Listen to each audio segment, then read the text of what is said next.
సుష్మిత కొనిదెల ఒక ట్వీట్ చేశారండి. అదేంటంటే బాక్స్ ఆఫీస్ బద్దలైపోయింది.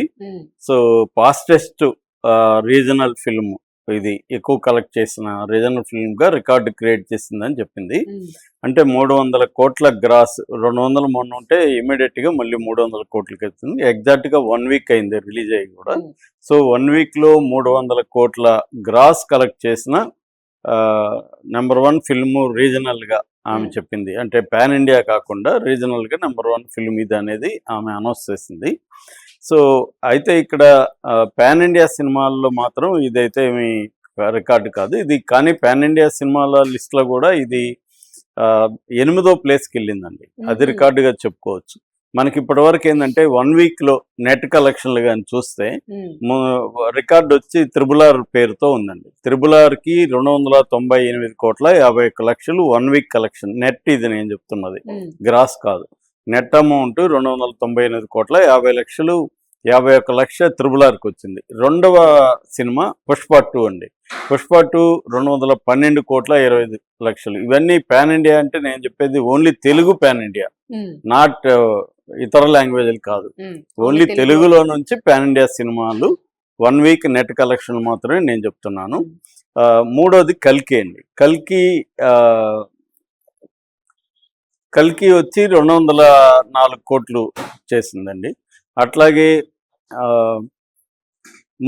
నాలుగోది వచ్చి బాహుబలి 2 203 కోట్లు. సలార్ ఐదోది 186 కోట్లు. ఓజీ 165 కోట్లు. దేవర 164 కోట్లు. ఇప్పుడు మనశంకర వరప్రసాద్ చూసుకుంటే 157 కోట్ల 75 లక్షలు నెట్ చేసింది. బడ్జెట్ కూడా ఇది తక్కువ. మన సినిమా చూస్తే కూడా బడ్జెట్ అర్థమైపోతుంది. ఎందుకంటే మేజర్గా 2 లొకేషన్లోనే చుట్టేశారు. ఒకటి నయనతార ఇల్లు, 2 స్కూలు. ఇవి వదిలేస్తే మిగతా పెద్ద రోడ్లు అది ఇది కవర్ చేస్తారు తప్ప పెద్ద లొకేషన్స్కి వాటికి ఏమీ ఖర్చు పెట్టింది లేదు. నెంబర్ ఆఫ్ షూట్ డేస్ లేదు. నెంబర్ ఆఫ్ ఆర్టిస్టులు కూడా లేరు. అంటే బడ్జెట్ ఆర్టిస్టులు కూడా లేరు.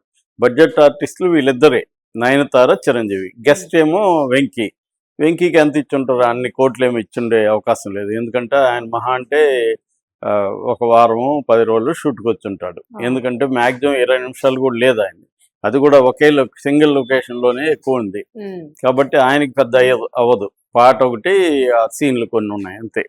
సో కాబట్టి బడ్జెట్ దీనికి బాగా తక్కువ. అంటే చిరంజీవి, నయనతార, అనిల్ రావిపూడి, వెంకటేష్, ఈ నలుగురికే మేజర్ బడ్జెట్. మిగతా ఆర్టిస్టులకి రెగ్యులర్ బడ్జెటే. అట్లాగే పెద్ద పెద్ద బిల్డప్ ఫైట్లు కూడా ఏం లేవు. చిన్న అవి కూడా లొకేషన్లు ఒక దగ్గర అయిపోతాయి. అది కూడా స్పీడ్గా అయిపోయే ఫైట్లు తప్ప కాంప్లెక్స్ ఫైట్స్ ఏమి లేవు. కాబట్టి బడ్జెట్ అయితే చాలా తక్కువ. కాబట్టి మంచి ప్రాఫిట్లోనే ప్రొడ్యూసర్లు ఉన్నారు, ఇటు బయర్స్ కూడా ఉన్నారు.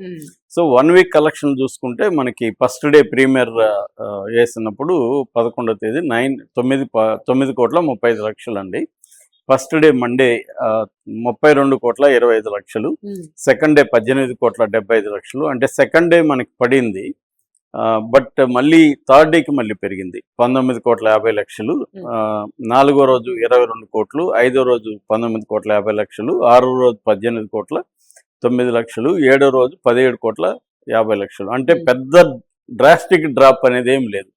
అంటే కాంపిటీషన్ మిగతా 3 సినిమాలు వచ్చినప్పటికి కూడా